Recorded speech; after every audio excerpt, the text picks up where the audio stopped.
Okay, Bismillahir Rahmanir Rahim. Nahmaduhu wa nusalli ala rasulihil kareem. Amma ba'd.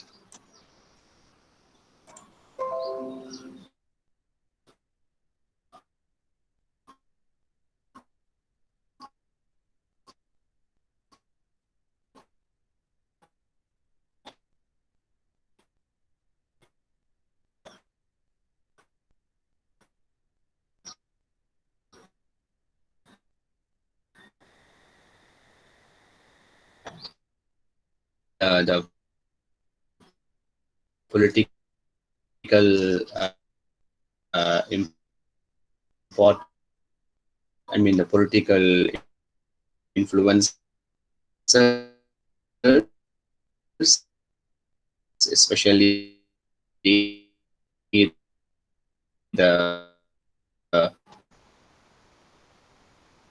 Khalifa, when writing, then only he felt that he went to the prison. But he was keep on trying and trying to write. And also, the camera is not is lagging. Is it because of my connection? Is it my voice is clear? Just now, not so much. Now it's fine already, sir. Okay, so my voice is clear now, yeah, Anna? Yes, can hear now. Okay, you just stop me if my voice is not clear. Thank you very much. Okay, and then next we actually talked about, because we told that we are going to cover three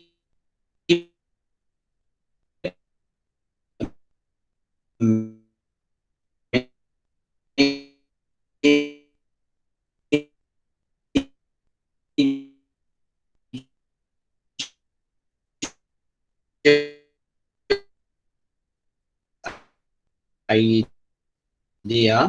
We talked about his idea, public finance. Sorry about the lack of connection. Hopefully it comes back. So we talked about public finance, and we talked about what is public revenue. So we talked about three things: ghanima, zakah, and FIET. So I think most of you, benefited from this disclosure, because you've been writing, some of you have been writing term papers on this. We also talked about the expenditures of ghanima and zakah, and also expenditures of fay revenue. So what we call fay is actually today, it is the term that we are using it for taxation. So those taxes, there are hundreds and hundreds of taxes that today the government is collecting. I think all of them will come under fay. So which means that zakat is not the tax that today what we are doing. Okay, zakah is personally, it is a religious alms giving, and it is like a prayer and fasting. It has nothing to do with tax.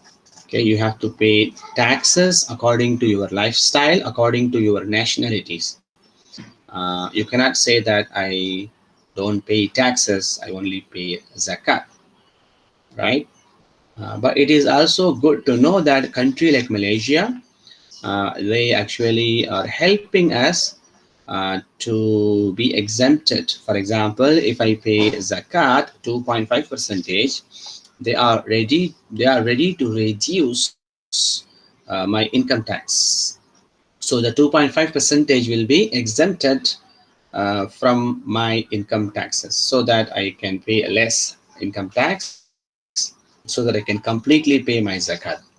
So this is actually a very good strategy to make people to follow to follow the religion, at the same time also to help the community and the government, especially the government, through paying the taxes.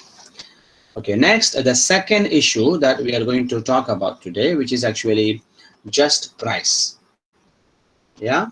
So with regard to just price, let me just give you the summary of it before we start this. the this is something something this is something that very much relevant to the most of the economic activities. At the end of the discussion, you will understand what today we are doing. The pricing, the way that we actually increase the economic activities. It's all about pricing. Whether you want to price your goods or you want to price your services, it's all about pricing. Later, if you are actually pricing your wages, uh, later you are actually increasing your profits. It's all actually fundamentally it starts from pricing. So now when Ibn Taymiyyah talks about it, he actually went ahead, because before him, it's been like almost how many years? Almost 500 years. Because he was born in 661 Hijri, so I think almost 600 years. So it's been he became Ibn Taymiyyah was an scholar after plenty of history, historical discussions that happen in Islamic jurisprudence. So, which means that he has seen those discussions in writing. He learned a lot from so many imams and mazahib and ulamas. So, what we are trying to tell here, when Ibn Taymiyyah talk about something, he repeat what has been told in Islamic jurisprudence. So what he do is actually he brings a new perceptions. He brings a different perspectives to those discussions. So now, when it comes to just price, he tries to bring two different variations of pricing. He says usually the fuqaha, the Islamic jurisprudence scholars, usually they talk about the al-mithl. What does it mean? It means the compensation of the equivalent, and the price. Yeah. So you will see this. Um, uh, for example, this discussion will come when there is something like blood money. Yeah. You see, for example, if someone killed someone accidentally, if he did it intentionally, definitely uh, there is a punishment of killing him. This is al-qisas. Yeah. Like for example, even today also we are practicing the same. Not only we, even the biggest democracy like America, United States, still practicing it. If it is proven that first degree murder, then what is the punishment? The punishment is hanging. If it is proven, if it is a second degree murder, then according to the jurors, it will be decided that what kind of punishment can be given, maybe like a lifetime, or maybe it is few years, or the penalty, this and that. Similarly, in Islam, it's the same thing. If it is a first degree murder, of course, it is a qisas, right? Qisas is not something that only we are practicing. It is also America, the biggest country today, the biggest democracy today. Even United States are practicing al-qisas. They don't call it qisas, but the qisas is there. So what we mean by that, if someone accidentally killed someone, there is no qisas for him, right? If someone made accident, for example, he didn't want to kill him, but and then maybe he was fighting, maybe he pushed him, but he didn't want to kill him. Then what is the qisas? If it is proven that he was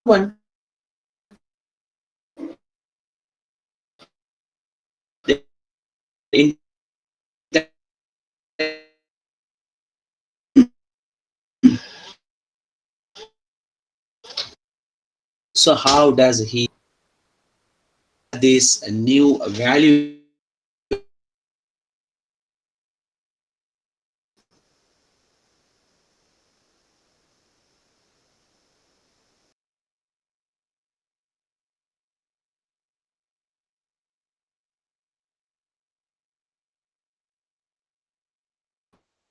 sorry about it, the connection comes and goes. Yeah, so the new value when it comes to the second Khalifa and also the fourth Khalifa Ali ibn Abdullah Ali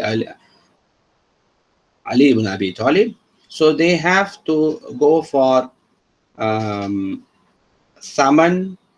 This is what we call Iwad al-Mithl. This is what we call compensation equivalent. Yeah. So now when it comes to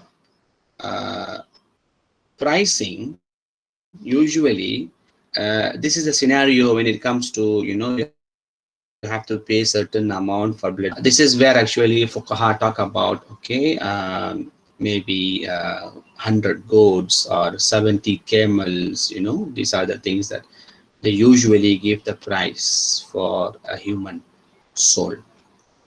This is according to the timeline they will fix the price. Imam Ibn Taymiyyah also bring this discussion into current market, and where there is actually selling and buying is happening. For example, you know, when the grants made by the governor, when the compensation by business agent, and also while the remuneration, you know, to the business partner when he was doing musharaka, all these things also require a kind of compensation or discharge of obligation.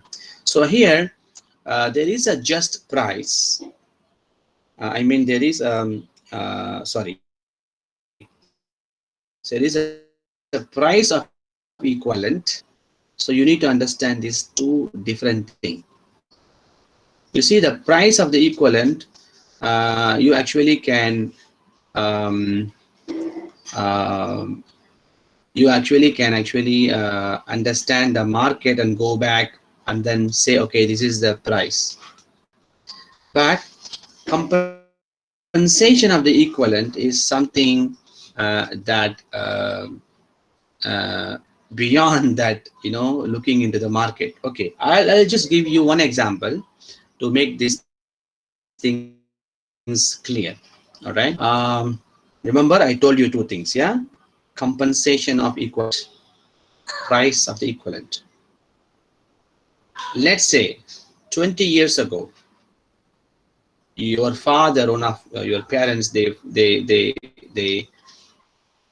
borrow 1 gram of gold. Yeah. So now they borrow 1 gram of gold 10 or 20 years ago. So now we are talking about settling it back. I mean, payback time. So now when you are paying back that 1 gram that you borrow 10 or 20 years ago, um, how do you do that? How do you actually pay back? Yeah. So this is where one example I can give you. One is there is actually, which is price of the equivalent. So now you look in price, and then you look at the price like those days, how much 1 gram, and today how much 1 gram. Whether you want to pay back with the money or you want to pay back with the gold, so you buy the gold and you give it back. So this is how you calculate the price of the equivalent. But if you look into the compensation of the equivalent, look at the compensation, because today, you know, I think it's more than 200 ringgit that actually a gram of gold is sold in the market. But maybe 10-20 years ago, it was only 50 ringgit. Definitely, I cannot give him 50 ringgit. Definitely, I cannot give him 50 ringgit. So he will be saying, okay, you are giving me 50 ringgit. No, no, you give me 1 gram of the gold. So you are giving back to him 1 gram of the gold, right? So now you pay him back 1 gram of the gold. Again, it could be considered the price of the equivalent. Yeah. But is it something that we are doing the right thing? Because look at the price, look at the way that the currency, let's say the ringgit Malaysia, how it was last time. I used 60 cent to buy a roti canai. Now I have to pay more than 1 ringgit, isn't it? So last time, if I have 5 ringgit, I can have my breakfast, lunch, and dinner. Today I need at least 20 ringgit. 20 ringgit to have my breakfast, lunch, and dinner. So now you look at the price. Now you can understand the price of equivalent and the compensation of the equivalent. So now, Ibn Taymiyyah, this is where actually he opens the chapter talking about, you know, the true. I mean, the justice should be bring to this kind of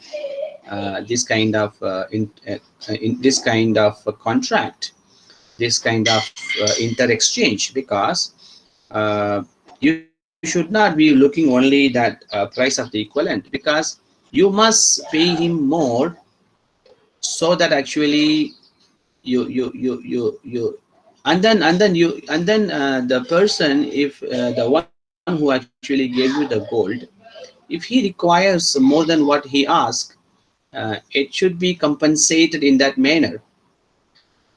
So he brings this idea, the price of the equivalent and the compensation of the equivalent, when it comes to selling something when there is a demand. So in a nutshell, you can understand demand, right? So when there is enough supply, the price is the same. The price is normal in the market.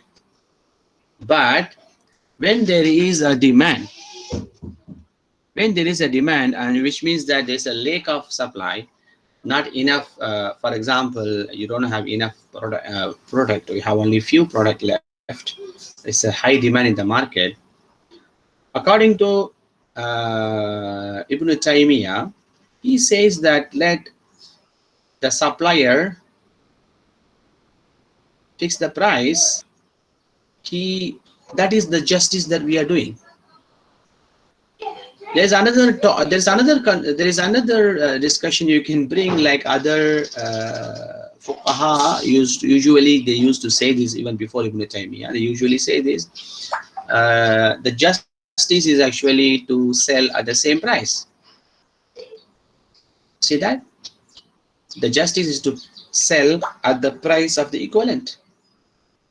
But Ibn Taymiyyah is the one who actually started discussing that no, the justice only can be made if the supplier, if you pay the right amount what supplier is asking, because he has all the right to increase the price. That's because of the scarcity.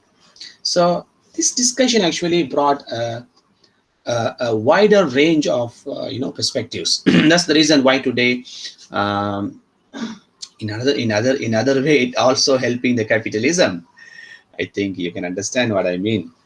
It is also a biggest factor, for the capitalistic idea. With this point, actually, capitalists can make more money on that. But there should be a right principles to follow. But what he is trying to say is, you cannot simply bring justice and make someone to simply say that okay, this was the price was being sold all the time, whether you have enough stock or not, you have to sell at the same price. So this is actually, according to Ibn Taymiyyah, it's injustice. Similarly, he also he extends the discussion to the wages. Let's say you are the expert, yeah, hundreds people like you are in the field, and there is a payment, there is a wages for everybody. Suddenly there's a scarcity. Suddenly the experts are already out, they left the country. Now only few people available. So which means that again it's the same case, same scenario like supply and demand, right? So now the question is, can this supplier of the expertise, I mean the expert, can he raise his salary? Can he ask for more? Yes, according to Ibn Taymiyyah, yes, because this is what the justice should be given to him. Because there is one thing that Ibn Taymiyyah keep on insisting. He says that the reason that that particular supplier can rise his salary, that particular supplier can rise the price for his goods, for his products, because when this supply and demand happens, it's not happening except with Allah's permission. He keep on saying this everywhere. He says that these these things are happening is because this is what only Allah can make this happen. This is what actually clearly Allah is the one who actually decide. This is only when it says Allah only can decide, you know, the qillatul shay and also kathratul khalq, which means that this is due to Allah subhanahu wa ta'ala. Set of people can plan and then bring these changes, because you see here, this is the flow that happening in within this supply and demand is actually happening among the hearts of the people. How many hearts of the people actually you can control? Maybe one or two you can control, but can you control hundreds of them? And remember, Allah is the one who actually controls hundreds of them. So when there is a demand happening, it is actually action of Allah subhanahu wa ta'ala. So that, therefore, because of that action, therefore this supplier can increase his price. Also this expert can actually increase his salary. So this is what actually the justification given by Ibn Taymiyyah. He also brings these issues to wages, also the profit. Also he brings this also he talks about the relevance to these ideas for the society. Individuals are authorized in what they own.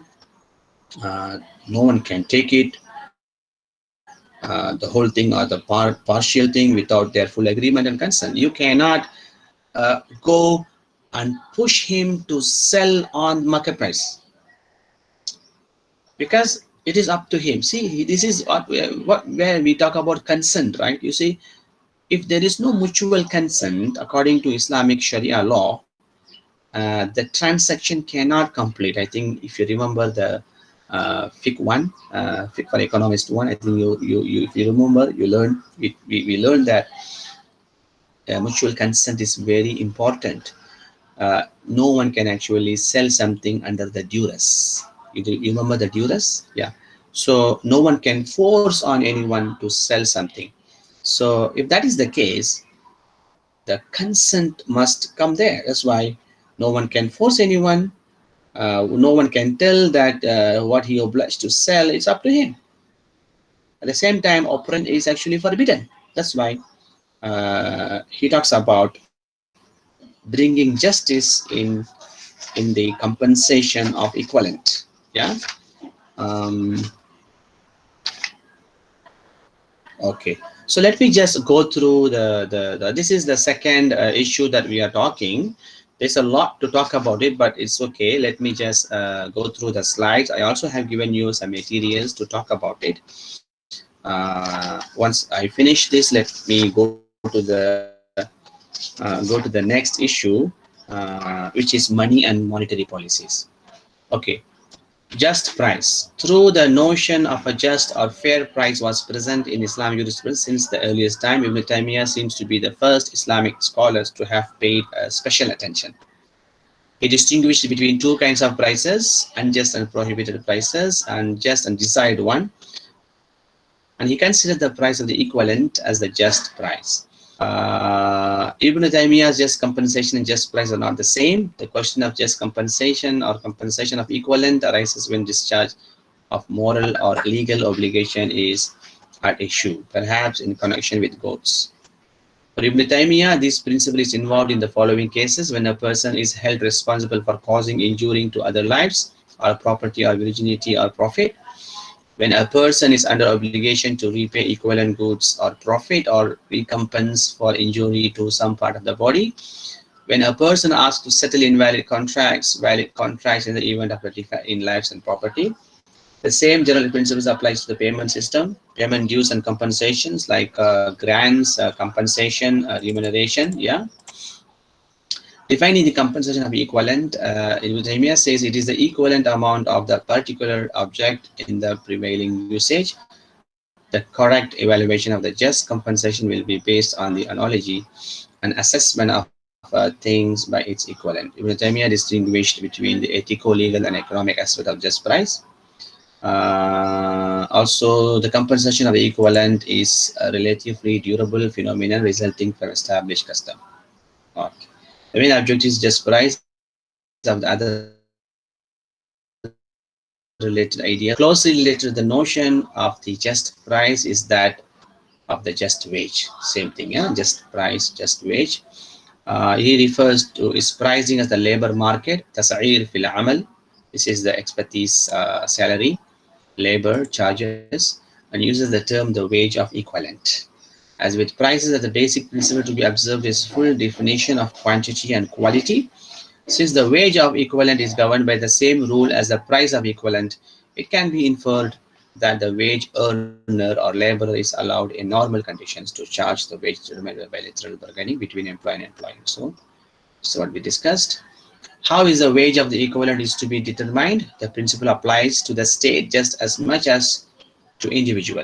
This is if the state wants to fix wages, or if the two parties have not previously agreed on a wage, they should agree to fix a wage, which in normal conditions is quoted and accepted for that particular kind of work. The same procedure is applied to the sale of commodities where many goods are sold without a mention of price. In this case, buyer and seller agree on the price which is normally paid for the particular kind of goods in question. Ibn Taymiyyah recognized the idea of profit and the seller's right to it and the interests of the consumers. Private individuals may demand regulations of prices by the state, and that the state should use its authority in this regard. Ibn Taymiyyah regarded profit as the creation of labor and capital jointly, hence, owners of both factors of production are entitled to share in the profits. Profits is to be divided according to the commonly accepted fashion between two partners, the one who invested his labor and the other who invested his money. Since profit is the increment caused by the labor of this one, of the capital mal of that one, so it is distributed in the same way as any increment created by the two factors. Justice for the seller is that goods should not taken forcibly at the price that deprive them normal profits, because individuals are authorized in what they want. No one can take it wholly or partly without their full agreement and consent. That's a very important point, consent. Enforcing anyone to sell what he is not legally obliged to sell or not to do what he is legally allowed to do is injustice, and injustice is an oppression. What we call it dhulum. Yeah, this is actually forbidden. Dhulum is forbidden. Okay. On the buyer side, Ibn Taymiyyah says that he should buy it at the price of the equivalent. Ibn Taymiyyah says if someone employs the wage earner by fraudulent practice and price less that equivalent, which is not accepted by anyone normally, then he has a right to demand the wage of the equivalent. Okay. So this is a market mechanism. He talks about it, and then price regulations as well, and just invalid is all actually continuing with the same topic. Yeah. Okay. Next, we can go and talk about money and monetary policies. Yeah. Okay. Okay. In this, this is the third and the last issue that we are um, talking about Ibn Taymiyyah's economic values, economic discussions. So in here, he talks about a few very interesting points. He says that there are two important functions of money. The two important function of money, which is the measurement of value, and number two is the medium of exchange. Right? معيار الأموال and مقادير الأموال. معيار and مقادير. Measurement and medium of exchange. According to Ibn Qayyim, yeah, money and coins are not meant for themselves, but they are meant to be used for acquiring goods. So that is our medium of exchange only. This is where actually, if you remember, we talked about Imam al-Ghazali, the same thing. It's been used. It's like, you know, the money, the money is like alphabet. You don't keep alphabet like it is. You will use it so that you can actually you can actually develop a language from the alphabets. Similarly, the money is not meant for themselves, but they are meant to be used for acquiring goods. So this is what Ibn al-Qayyim says. So Ibn al-Qayyim is actually a student of Ibn Taymiyyah. You need to know that, yeah. If two persons exchange money for money, with one of them paying cash while the other promise to pay later, then the first person will not be able to use the promised money for transaction till he is actually paid. This means a loss of opportunity. So this is all he brings the nature and functions of money. He talks about it in his book. This is all actually most of the thing that we talked about it the previous issue, and even the previously the issue under this current issue. There's a book called Siyasah al-Shar'iyyah. The book name is Siyasah al-Shar'iyyah. Most of the discussion comes in that book, and also few discussions also we have extracted from Fatawa Ibn Taymiyyah. There's another compilation of his Fatawa. All right. So now he also talks about the debasement of currency. You know, the debasement meaning the demonetization, because it also happened during his time. You know, new government comes, and then they used to debase. They used to demonetize the fulus that they had. The fulus means the copper currencies that we call it. Usually, the Mamluk sultans were involved in the practice. You know, what Ibn Taymiyyah always referred to trading in money. In a way that you can say that what's happening today is a forex, yeah, the foreign exchange from this currency to other currencies. The Mamluk sultans were the sultans, the Khalifa in his period. They were actually trading in money. This is what actually Imam Ibn Taymiyyah is quite opposed to it, because he says that this is not the pure form of trading. That's the reason why Ibn Taymiyyah also was opposed to the third function of money, which is a store of value. Similarly, what Imam al-Ghazali also was not. He said that the store of value, the function of the store of value in currency is actually undesired, right? It is undesired function of money. Because it will make you hoarding, it will keep you hoarding, it will spoil you, it will turn you away from the original intention of money, the original purpose of money. So similarly, Ibn Taymiyyah, not only Ibn Taymiyyah, I mean many scholars, they said that's because Ibn Taymiyyah, he said because during his time, the sultans, especially the Mamluk sultans, were doing this practice. They usually new government comes every places and then they used to demonetize the previous fulus. They said that, oh, that fulus is no more acceptable. You have to buy the new fulus. And then what they do, they say, okay, you bring your old fulus, and then you come and take a new fulus from me. All right. So what happens that when people handed over the old fulus, after some time, they will reopen, they will say the old fulus also can be acceptable. By the time when they say it can be acceptable, they will have a lot of fulus because millions and millions of fulus they will hold it, and then this is how they actually they were trading in money. What we are doing today, what we call it today, forex exchange. Yeah. So what happens that this is because they did not depend only on the domestic supply of copper, but also imported to mint coin. They will minting.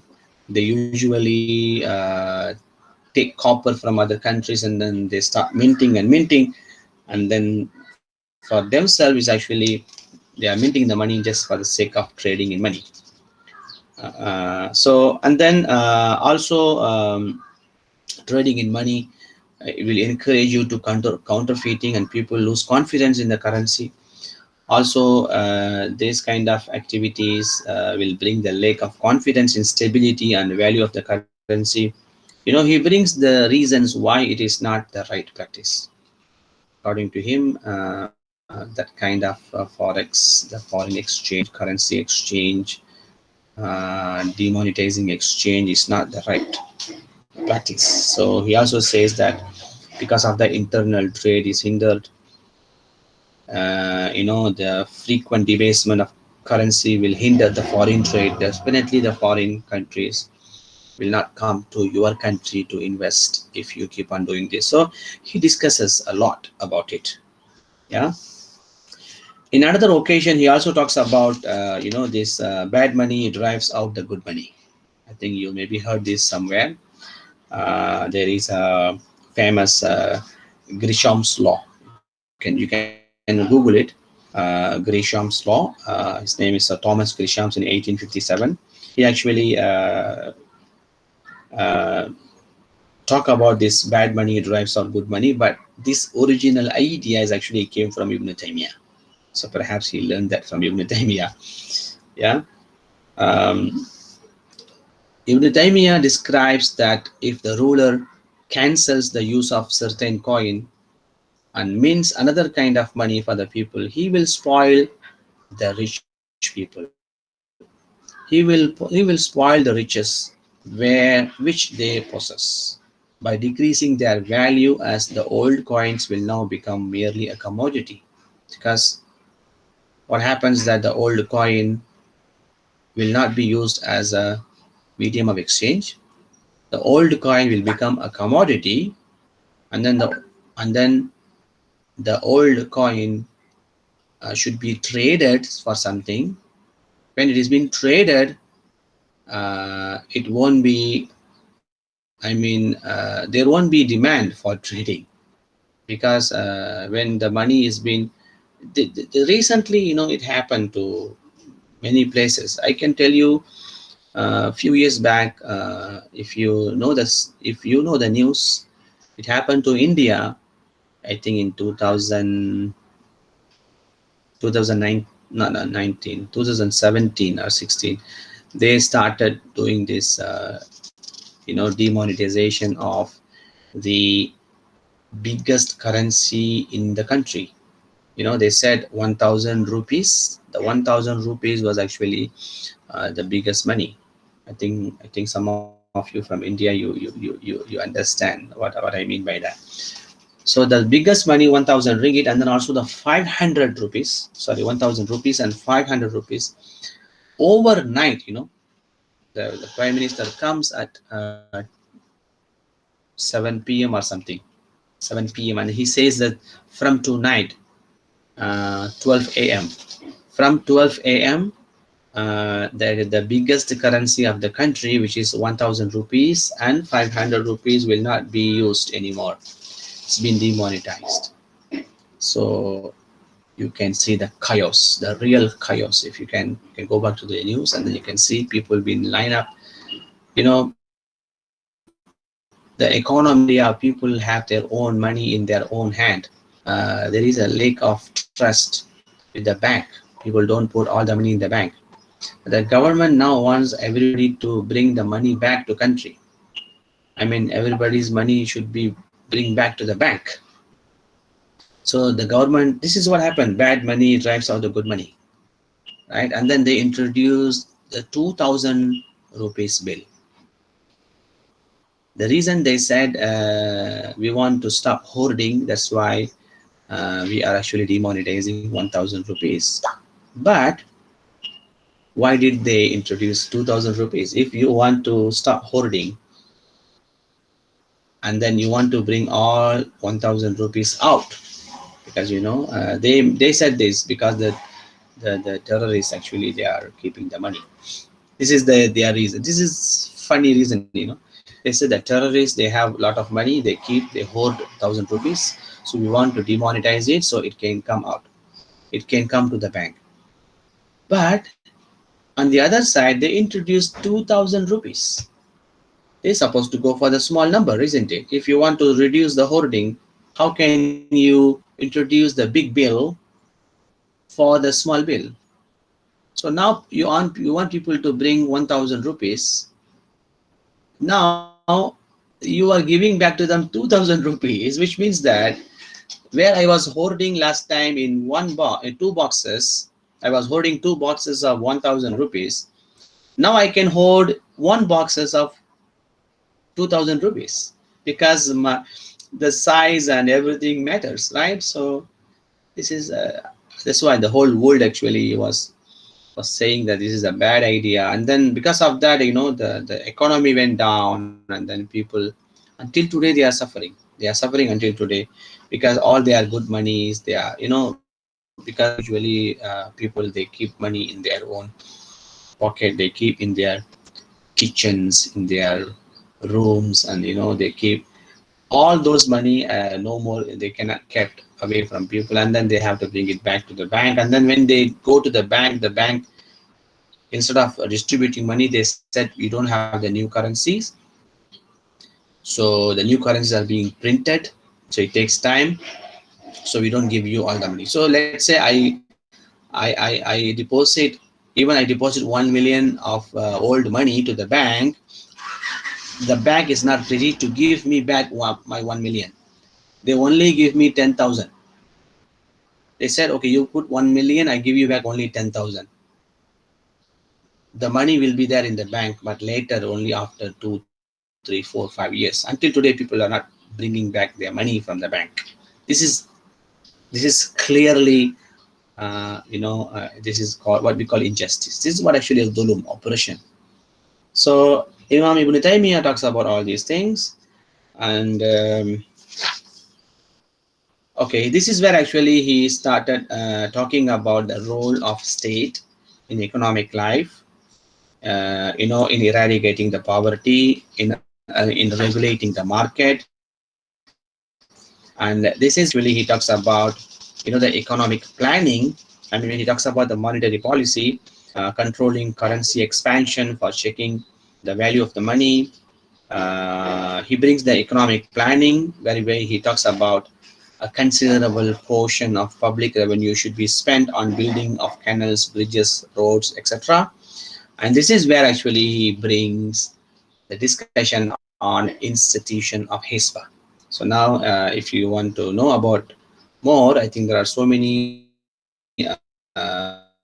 writings on Ibn Taymiyyah's concept of institution of Hisbah. He has his own book called The Public Institution of Hisbah, written by Ibn Taymiyyah. Also, it was edited by Islahi, Abdullah Islahi, I think Abdul Islahi. So you can actually learn a lot from that. Most probably the institution of Hisbah is a kind of governance, what we call today. We can call today administration, or we can call today governance of economic affairs. So this institution is started based on al-amr bil ma'ruf wa nahi anil munkar, bringing the high moral integrity and competence. Also, this will work on comprehensive socio-economic model, economic control. This HISBA will emphasize on supply and provision of necessities. That's number one. Number two, it will emphasize on supervision of industry, yeah, whereby it will talk about what kind of minimum wages must be given, what kind of industry should be available, should be existing, where it should be there. For example, alchemy, the chemistry, the productions and all,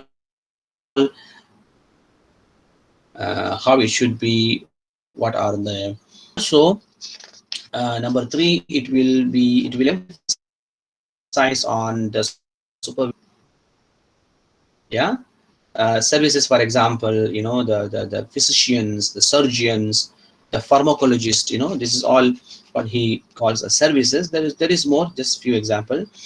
Number four, it will be also emphasize on the institution of Hizbah will emphasize on supervision of trade, whereby the muhtasib, the one who run the institution of Hizbah, the muhtasib, will check weights and measures and everything.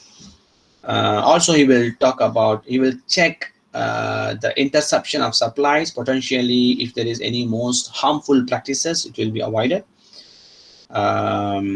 Maybe also he will the muhtasib will think about the hoarding, will administer the hoarding, the monopoly in the market. Yeah. Also, the muhtasib will also do other things like municipal functions, municipal utility functions, like building houses and shops. These things will be there. The Ibn Taymiyyah also, I mean, the muhtasib also should go on the supervision of agriculture, but even though we don't have proper writing on it, but still it comes under the same supervision. I mean, supervision of the agriculture. For example, the service of the cultivators, the field, the farmers and all. Also, the muhtasib shall also make sure that the market is open in the market time. The prayers must be established if it is during the market time. But it is not only particularly about the prayer, but prayer is the most important part. Yeah, because you see, when Allah says in Surah Al-Jum'ah, He says that فَإِذَا قُضِيَتِ الصَّلَاةُ فَانْتَشِرُوا فِي الْأَرْضِ وَابْتَغُوا مِنْ فَضْلِ اللَّهِ وَاذْكُرُوا اللَّهَ كَثِيرًا لَعَلَّكُمْ تُفْلِحُونَ. So He says that when you are in the market, make sure that you remember Allah subhanahu wa ta'ala. Once you finish your prayer, you go to market, you start earning, you start gathering your material world. You are allowed to do that, because this is fadlullah, this is a benevolence of Allah subhanahu wa ta'ala. You can go and you can search, you can earn whatever you want, but make sure that you remember Allah subhanahu wa ta'ala, because that remembering Allah in the market will keep you away from injustice. So that's what actually the muhtasib is all about. Yeah. Okay, I think that's all from me. Let me just give you the slides. So we talked about the debasement of the currencies. We talked about this bad money drives out good money. The role of state in economic life. Yeah, the regulation market. So please read this, all these slides, and also the materials that I shared with you in the Italian. And this is about monetary policy. And this is about institution of HISBA, right? The supply and provision of necessities, industry, services, trade. Yeah. Okay. Okay. Okay, that's all. So this public finance, I think we talked about it in the last class. Yeah. We talked about all this. Ghanima,